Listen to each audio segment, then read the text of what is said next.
नमस्कार, मैं हूं केशव तिवारी और आज विशाल खबर में एक नए कार्यक्रम की शुरुआत करने जा रहे हैं जिसका नाम है यक्ष प्रश्न। और यक्ष प्रश्न में जो हिस्सा ले रही हैं वो नमिता वर्मा। इनकी शैक्षणिक योग्यता ये AA है हिंदी और सोशलॉजी से। और दूसरी रीना तिवारी जी हैं, ये भी MA और सोशलॉजी से MA है और संस्कृत से इनका MA रनिंग चल रहा है। तो आज हम यक्ष प्रश्न में इन दोनों महिलाओं से कुछ समाज में ऐसी व्याप्त कुरीतियों और समाज में ऐसी चीज़ों के बारे में सवाल करेंगे जो मुझे लगता है कि आपको पसंद आएगा। तो मेरा पहला सवाल है नमिता जी से कि नमिता जी, निकट भविष्य में एक व्रत आ रहा है तीजा का, जो महिलाओं के बीच में काफ़ी लोकप्रिय है और मुझे ऐसा लगता है कि कोई नहीं भी रहना चाहता व्रत तो उसकी माँ, उसकी बहन, उसकी माने जो उसके घर में वरिष्ठ होती हैं वो उस महिला या उस बालिका या उस युवती के ऊपर दबाव डाल करके विवश कर देती हैं कि तुम्हें तीजा का व्रत रहना है। इस संबंध में आपका क्या कहना है कि ऐसा होता है या नहीं? हाँ, ये हमारी पुरानी परंपरा चली आ रही है जी। कि व्रत रखना है। आज भी ये हो रहा है कि कुंवारी लड़की को कहा जाता है कि तुम व्रत रहो, तुम्हारी जल्दी विवाह हो जाएगा। पर मुझे नहीं लगता कि हमें किसी को दबाव डालना चाहिए। ये व्रत जो है हम अपनी इच्छा से रखें, ये ज़्यादा अच्छा है। किसी को दबाव में व्रत करवाना ये बहुत गलत बात है। लेकिन फिर भी आज समाज में ये चल रहा है। हम कहते हैं कि हम आज बहुत ज़्यादा मॉडर्न हो गए, लेकिन हमारी मॉडर्नता ख़त्म हो जाती है जब पुरानी रिवाज के बारे में बात आती है। आज भी महिलाएं हरितालिका तीज बहुत ही अच्छे से रह रही हैं, यहाँ तक कि अपने घर की कुंवारी लड़कियों को भी रखवा रही हैं जिससे उनकी विवाह जल्दी हो जाए। हर जगह कन्याओं को बोझ ही समझा जा रहा है। आज भी कहते ज़रूर है कि कन्याएं आज आगे जा रही हैं, लेकिन उन्हें भी इच्छा रहती कि हमारी कन्या का विवाह शीघ्र हो और उनके मन में ऐसा कहीं है कि शायद वो ये व्रत रहेंगी तो उनका विवाह अगले साल अवश्य ही हो जाएगा। तो ये दबाव है और इस दबाव में किसी को भी नहीं आना चाहिए। हमें अपनी स्वेच्छा से ये काम करना चाहिए। रीना जी, एक बात कही जाती है कि तीजा का जब आप व्रत रखते हैं तो लड़कियों के दिमाग में एक सवाल डाला जाता है या एक भाव डाला जाता है कि अगर आप हरतालिका व्रत रहेंगे तो आपको शंकर जैसा सीधा सरल सुशील पति मिलेगा। लेकिन मैं एक दूसरा भाव भी कहता हूँ कि अगर शंकर जैसा भंगेड़ी मिल गया फिर तो जीवन बर्बाद हो जाएगा। तो अल्टीमेटली शंकर के सिर्फ आप उन 3 गुणों की ही चर्चा क्यों करते हैं? शंकर तो मतलब जहर पीने वाले व्यक्ति थे, तो जहर में मान लीजिए आज बहुत सारे लोग, मुझे ऐसा लगता है कि शराबी जो लोग निकल रहे हैं वो कहीं ना कहीं वो शंकर जी का कुछ अंश ले करके। जी नहीं, अभी हम अज्ञानतावश ये मानते हैं कि शिव जी जो हैं वो भंगेड़ी हैं, गजेड़ी हैं। वास्तव में ऐसा नहीं है। वास्तव में वह अपने तपस्या में लीन रहते हैं, धूनी लगाकर बैठते हैं, अपने बाहरी दुनिया से वो दूर रहते हैं। अपने ही एक शंकर जी का ही परिवार है। सारे भगवानों में देखा जाए तो एक शंकर जी का ही परिवार संपूर्ण है। तो शंकर, एक तो गलत फहमी जो है लोगों को वो मन से हटा देना चाहिए कि भोलेनाथ जो हैं वो भंगेड़ी हैं या गंजेड़ी हैं। ऐसी बात नहीं है। जंगल में रहते हैं, उन चीज़ों का हो सकता है वो उन्होंने कभी सेवन किया होगा, लेकिन वो गंजेड़ी या भंगेड़ी नहीं है। वो अपने प्रेम, पूरा समर्पित प्रेम दिखाते हैं परिवार के प्रति, और वो हम कथाओं में पढ़े भी हैं, सुने भी हैं, जानते भी हैं। तो अगर पति भोला इसलिए कहा जाता है शंकर जी को, वो भोले हैं, बहुत जल्दी प्रसन्न हो जाते हैं, बहुत जल्दी क्रोधित भी हो जाते हैं। तो पति हमें ऐसा ही चाहिए जो हमारी भावनाओं को समझे, भोला भाला हो, हमारे परिवार के प्रति समर्पित रहे। तो इसलिए हम भोले की कामना करते हैं। अच्छा, अब एक चीज़ ये बात आती है कि हम महिलाएं जो हैं वो कभी तीजा का व्रत रखती हैं, कभी सावन सोमवार का व्रत रखती हैं, तो कभी हर छठ रखती हैं। मतलब कोई बात आती है तो कभी पति के नाम पे, कभी भाई के नाम पे, कभी बेटे के नाम पे, माने कोई ना कोई व्रत उनके ऊपर वो रखती हैं। क्या कभी महिलाओं ने पुरुषों से ये उम्मीद की कि आप भी मेरे लिए कोई व्रत रखो? आपने कभी अपने जीवन में ऐसा कभी किसी के साथ सोचा या कभी किसी को कहा कि हम आपके लिए इतना व्रत रखते हैं, आप भी हमारे लिए कोई व्रत रखिए? देखिए, ये व्रत तो हम अपनी स्वेच्छा से रह रहे हैं। हम नहीं चाहेंगे कि पुरुष भी रहे, अगर उनकी इच्छा है। अगर हो सकता है, कई पुरुष आज भी है कि करवा चौथ का व्रत अपनी पत्नी के साथ रहते हैं। आज समाज में चल रहा है, ये एक फैशन सा बन गया है कि करवा चौथ के व्रत में पुरुष भी अपनी पत्नी का साथ दे रहे हैं, लेकिन कभी भी महिला पुरुषों को नहीं दबाव में डालती कि आप ये व्रत रहे। लेकिन महिलाएं रहती हैं, महिला अपनी इच्छा से रहती है, लेकिन मेरे ख्याल से पुरुष जल्दी नहीं आते महिलाओं की बातों में कि हमें व्रत रहना है। नहीं, अगर आपके मन में कभी ऐसा भाव आया क्या कि हमारे लिए भी कोई व्रत रहे? जी, आपके मन में भाव आया क्या ऐसा? हाँ, और अगर भाव आया तो क्या आपने कभी किसी से व्यक्त किया? बिल्कुल किया कि आप, हम लोग आपके लिए इतना रहते, बच्चे के लिए रहते, भाई के लिए रहते, सबके लिए व्रत, एक एक व्रत बना हुआ है। सावन के माह से जो व्रत शुरू होते, कभी भाई के लिए होते, कभी पति के लिए होते, सारा कभी पुत्र के लिए होते हैं। लेकिन हम उम्मीद भी करते हैं कि अगर हम व्रत रह रहे हैं तो आप भी एक आध व्रत हमारे लिए रह लो। लोग कहते हैं कि 7 जन्म तक यही पति मिलेगा आपको यदि व्रत रहोगे, तो क्या पति को नहीं इच्छा है कि अपनी पत्नी के लिए भी इस तरह व्रत रहे? तो कभी आपने ऐसा प्रस्ताव रखा? तो प्रस्ताव रखा, स्वीकार किया गया कि नहीं? स्वीकार तो किया जाता है पति के द्वारा, लेकिन फिर ये लगता है हमें कि अरे ये शायद नहीं रह पाएंगे। हम जो महिलाएं हैं ज़्यादा मजबूत हैं, हम काम के साथ साथ व्रत को भी संभाल लेती, लेकिन पुरुषों में इतनी सक्षमता नहीं होती कि वो दिन भर खाली पेट रह के बाहर जॉब कर सकें। तो इसलिए हम सोचते हैं कि शायद वो ना ही साथ दे तो ज़्यादा अच्छा है। रीना जी, एक दौर था जब पुरुषों ने अपनी पत्नी द्रौपदी को दांव में लगा दिया था, जुए में लगा दिया था। आज इस आधुनिकता के दौर में आप क्या उम्मीद करते हैं कि अगर कोई पुरुष अपनी पत्नी को जुए में दांव में लगाए तो वो लग जाएगी या उसका विरोध करेगी या कुछ और? देखिए, वो पहले भी उचित नहीं था और अभी भी मुझे लगता है कि वो उचित नहीं है, अनुचित है। तो उसके लिए मुझे तो नहीं लगता कि कोई महिला सहर्ष तैयार हो जाएगी इस काम के लिए, तो वो तो विरोध करेगी ही करेगी और ये विरोध करना ही चाहिए।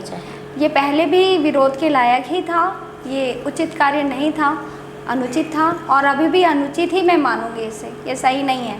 मेरे ख्याल से कहीं ना कहीं ये गलत है और हम महिलाओं को अपना बिल्कुल पुरजोर विरोध करना चाहिए कि किसी महिला का शोषण ये अच्छी बात नहीं है। अच्छा, आप लोग ये बताइए, आप लोग भी जॉब में हैं, आपके घर के लोग भी, दोनों लोगों के हस्बैंड भी जॉब में ही होंगे जी। तो कभी ऐसा होता है कि मतलब वो आप यहाँ से जब जाएं थकी मंदी तो वो आपके लिए खाना बना देते हों या आपके लिए चाय ले आते हों, या इस तरीके की जो एक बराबरी का जो हम कहते हैं ना कि पुरुष और महिलाएं आपस में बराबरी का दर्जा है और सारी चीज़ें बराबर से होनी चाहिए, अब कहीं कोई पुरुष प्रधान समाज जैसी कोई बात नहीं रही, तो क्या लगता है कभी ऐसा होता है अपने व्यक्तिगत जीवन में? नहीं, ज़्यादातर हम दोनों ही जॉब में हैं जी, तो दोनों ही काम को बराबर बांट के ही करना अच्छा समझते हैं, क्योंकि दोनों ही थक के आते हैं घर। कभी कभी होता है कि पुरुष सोचते हैं कि मैं काम करके आया हूँ, कहीं ना कहीं उनका आत्मसम्मान जाग जाता है कि नहीं मैं काम करके आया हूँ, लेकिन फिर वो भी सोचते हैं कि नहीं महिलाएं भी तो उसी फील्ड से आ रही हैं। तो हम लोग के यहाँ तो घर पे दोनों ही बराबरी से काम होता है कि अगर आधा तुमने कर लिया ये चीज़ तो मैं ये कर लूँ। तो पुरुष प्रधान समाज कहा जरूर जाता है, लेकिन आज बहुत हद तक पुरुष महिलाओं के साथ मिलके बराबरी का सहयोग कर रहे हैं। मैंने आजकल पुरुष सब्जी काटने लगा है, जी जी, दाल चावल कुकर में चढ़ाने लगा है, ऐसा हो रहा है? बिल्कुल होता है, बच्चे भी संभाल रहा है पुरुष आज के समय में, ये भी हो रहा है क्योंकि वो अकेले महिला नहीं कर सकती, उनका सहयोग बहुत ज़रूरी है और पुरुष इस बात को अब समझने लगे, क्योंकि आज सभी जगह ये विकसित होता जा रहा है, हमारा समाज समझ में आने लगा है पुरुषों को।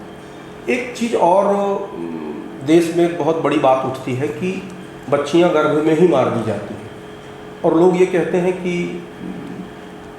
इसमें पुरुष का योगदान है क्योंकि वो बच्चियां नहीं चाहते। आप लोगों को क्या लगता है कि इसमें महिला भी बराबर की हिस्सेदार है या नहीं? बिल्कुल बिल्कुल, महिलाएं भी 50% की हकदार हैं, वो हिस्सेदार इस अपराध में बिल्कुल हिस्सेदार हैं। अगर महिला चाह ले तो कोई पुरुष उसको हाथ नहीं लगा सकता, तो महिला ही सबसे मुझे ऐसा लगता है कि समाज में महिलाएं ही हैं जो अपराध को बढ़ावा दे रही हैं। अगर वो चाह ले तो ऐसा कुछ भी उनके साथ नहीं होगा। हम महिलाओं को अपने बल और ताकत का प्रयोग करना चाहिए। हमारे अंदर बहुत सारी ताकतें हैं जो हम छुपा के रखे लेकिन निकाल नहीं पाते बाहर। एक और बात आती है कि समाज में एक बहुत गंदा प्रचलन है कि जबकि कानून बना हुआ है कि दहेज लेना और दहेज देना दोनों बराबर का अपराध है। मैं अगर ये कहूँ या जानना चाहूँ कि जिस तरीके से दहेज हत्याएं इस देश में हो रही हैं उस दहेज हत्या में कहीं ना कहीं किसी महिला का भी महत्वपूर्ण योगदान होता है। तो क्या कोई दहेज हत्या बिना किसी महिला के भागीदार बने या बिना किसी महिला के सहयोग से क्या कभी कोई दहेज हत्या हो सकती है? बिल्कुल नहीं, संभव ही नहीं है। महिलाओं का उसमें हाथ होता ही होता है।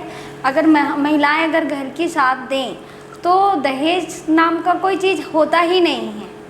शुरुआत ही महिलाओं से होती है। ये कहीं ना कहीं इसके लिए महिला खुद ही जिम्मेदार है। एक महिला ही दूसरी महिला की सबसे बड़ा विरोध करती है और वही उसे इस रास्ते पर ले जाती है।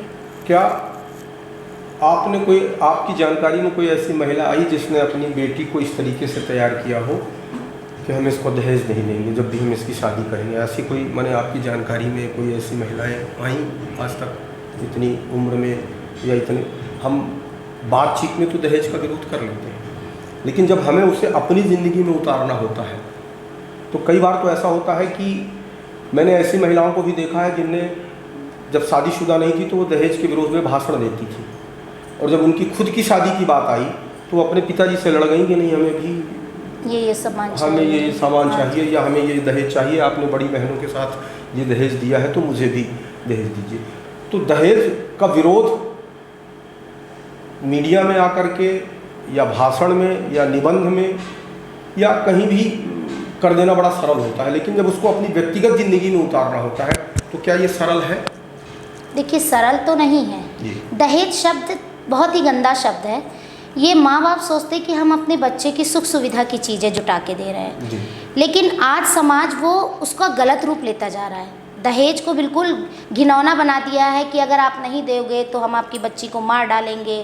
माँ बाप उसे एक खुशी से उसकी ज़रूरत की चीज़ें देते थे, लेकिन सब लोग बोलते हैं कि हम दहेज नहीं लेंगे, लेकिन कहीं ना कहीं वो जब खुद के ऊपर आता है तो वो बिल्कुल इस बात से पीछे हट जाते। क्यों भाई, हमने अपने बच्चे को इतना पढ़ाया लिखाया, उस पर पैसे खर्च किए, तो उसका पूरा वसूलना तो हमारा फ़र्ज बनता है। और माँ बाप लड़की के कन्या पक्ष के सोचते हैं मेरी लड़की सुख सुविधा में रहे, इसलिए उसको हम ये सारी चीज़ें ज़रूर दें। जहाँ तक अभी आपने एक बात कही कि माँ बाप लड़के के उसके जो पढ़ाई का पूरा पैसा होता है वो वसूलने की बात करते हैं जी। लड़कियाँ भी तो आज की तारीख में कहीं उतना ही पढ़ लिख के जाती हैं जितना एक पुरुष पढ़ा होता है, तो उनकी पढ़ाई लिखाई में भी तो खर्च होता है। कई बार तो ऐसा होता है कि जैसे आज आप लोग आपस में ही बात करें, आपकी ही बात करें हम, तो आप भी कहीं ना कहीं जॉब में हैं, आपके हस्बैंड भी जॉब में हैं, तो अगर क्या कोई महिला जॉब में आ जाए तो क्या उस महिला को पुरुष से दहेज की मांग करनी चाहिए कि नहीं हम भी नौकरी में हैं तो आप हमको दहेज दीजिए, या हम बारात लेकर के आएंगे आपके घर, हम भी नौकरी में हैं, या हम आपसे ज़्यादा पढ़े लिखे हैं, या हम आपके बराबर से पढ़े लिखे हैं, तो हमेशा आप ही बारात लेके आते थे, आज हम एक नया प्रयोग करते हैं कि चलिए आज हम बारात हम लेकर के आएंगे। ऐसा संभव है क्या समाज में? ये तो समाज में आज तक हुआ नहीं है और मुझे नहीं लगता कि इतनी जल्दी ये आगे हो पाएगा, क्योंकि महिलाएं कहीं ना कहीं दब जाती है पुरुषों के। समाज में पुराने रूढ़िवादिता लोग भी हैं जो कहते नहीं ये नहीं होगा, ना हुआ ना होगा। महिलाएं कमाती हैं तो वो भी चाहती हैं कि जब हम तो पूरी सैलरी लेके आ रहे हैं फिर दहेज की आप हमसे उम्मीद क्यों करते हो। लेकिन फिर भी आज समाज में महिलाओं को दबा दिया जाता है, वो कमाते हुए भी दो घर का बोझ भी उठाने को तैयार रहती है, अपना मायका पक्ष भी और ससुराल पक्ष भी, दहेज के साथ। इस समाज को हम तभी बदल सकते हैं जब हर एक माँ अपने पुत्र के लिए ये सोचे कि मैं अपनी बहू जब भी लाऊंगी तो मैं अपने बेटे की कीमत नहीं लूँगी, तभी शायद ये संभव हो सकता है और ये महिलाएं कर सकती हैं अगर चाहें तो। अच्छा, एक चीज़ ये बताइए, आप लोग महिला हैं, दहेज की इच्छा पुरुषों में ज़्यादा होती है या महिलाओं में? मैंने जैसे कई बार ऐसा होता है ना कि हमने अपने बेटे को पढ़ा दिया लिखा दिया, तो पिता तो हो सकता है कि सोच सकता है कि हमें दहेज मिले, माँ उस भूमिका में होती है कि वो विरोध भी कर सकती है। तो क्या कभी आपने ऐसा देखा कि कभी कोई माँ अपने बेटे का दहेज लेने का विरोध करे? ऐसा कहीं देखने में आया क्या? मुझे लगता है कि जितना पुरुष दहेज की मांग करता है उससे कहीं ज़्यादा महिलाएं जो होती हैं वो लालची होती हैं कि नहीं हमारे बेटे का दहेज हमें ज़्यादा मिलना चाहिए। बिल्कुल, और शायद हो सकता है कि महिलाएं ही पुरुषों को उकसाती कि आप बोलिए कि हमें ये भी चाहिए ये भी चाहिए। शायद महिलाओं की लिस्ट ज़्यादा बड़ी होती है पुरुषों की अपेक्षा। पुरुष कई बार छोटी छोटी चीज़ों पे ध्यान नहीं दे पाते, लेकिन महिलाएं हर चीज़ उन्हें दिखाती है। बातों को वो दिखाती है कि नहीं नहीं हमको ये भी चाहिए, ये भी मांगिए। तो पुरुष जहाँ तक नहीं सोच पाते वहाँ तक महिलाएं सोचती और करती हैं। महिला चाह ले तो ये बंद हो सकता है। तो आप लोगों ने कभी अपने जीवन में ऐसा कोई प्रयास किया क्या कि इस तरीके की जो समाज में कुरीतियाँ हैं, क्योंकि आप लोगों के बारे में जब मैंने सुना पढ़ा कि आप लोग डबल एमए हैं, तीसरा एमए करने जा रही हैं, तो इतना सब कुछ शिक्षित होने के बाद, इतना सब कुछ पढ़ने लिखने के बाद आप लोगों ने अपने जीवन में ऐसा कोई प्रयास किया कि इस तरीके की कुरीतियों को हम दूर करने का प्रयास करें? ऐसा कोई प्रयास किया आप लोगों ने अपने जीवन में? प्रयास तो बहुत किया, परिवार में शादियों में भी मना किया कि नहीं दीजिए, लेकिन फिर वही बात आती समाज क्या कहेगा। समाज में जब लड़की घर जाएगी ससुराल पक्ष, तो वहाँ के लोग कहेंगे कुछ नहीं मिला, तो कहीं ना कहीं दबा दिया जाता है। वो कहा जाता है ना कि महिलाओं को दबा ही दिया जाता है, चाहे कितना भी पुरुष प्रधान। हम अपनी पूरी चर्चा से माध्यम से इस निष्कर्ष में पहुंचते हैं कि हम कह भले दें कि इस समाज में पुरुष और महिला बराबर के भागीदार हैं, लेकिन जो सच्चाई है, जो वास्तविकता है, वो कहीं इसके उलट है कि जब भी कोई निर्णायक भूमिका आती है, जब भी किसी निष्कर्ष में हम पहुंचते हैं, तो हम इस निष्कर्ष पे पहुंचते हैं कि पुरुष अंतिम समय में कहीं ना कहीं महिलाओं को दबा देता है। आप दोनों लोग इस बात से सहमत हैं? काफ़ी हद तक सहमत। काफ़ी हद तक सहमत है। ठीक, आप लोग हमारे स्टूडियो में आए, बहुत अच्छा लगा, और भविष्य में हम इस तरीके की चर्चाएं करते रहेंगे। आप लोगों के माध्यम से भी हम कोशिश करेंगे कि समाज में जो लोग भी इस तरीके की चर्चा में शामिल हो सकते हैं, आप लोग भी उन्हें प्रेरित करिए, हम भी उन्हें प्रेरित करेंगे, और दोनों लोग मिल करके कहीं ना कहीं समाज में व्याप्त कुरीतियों को दूर करने का प्रयास करें।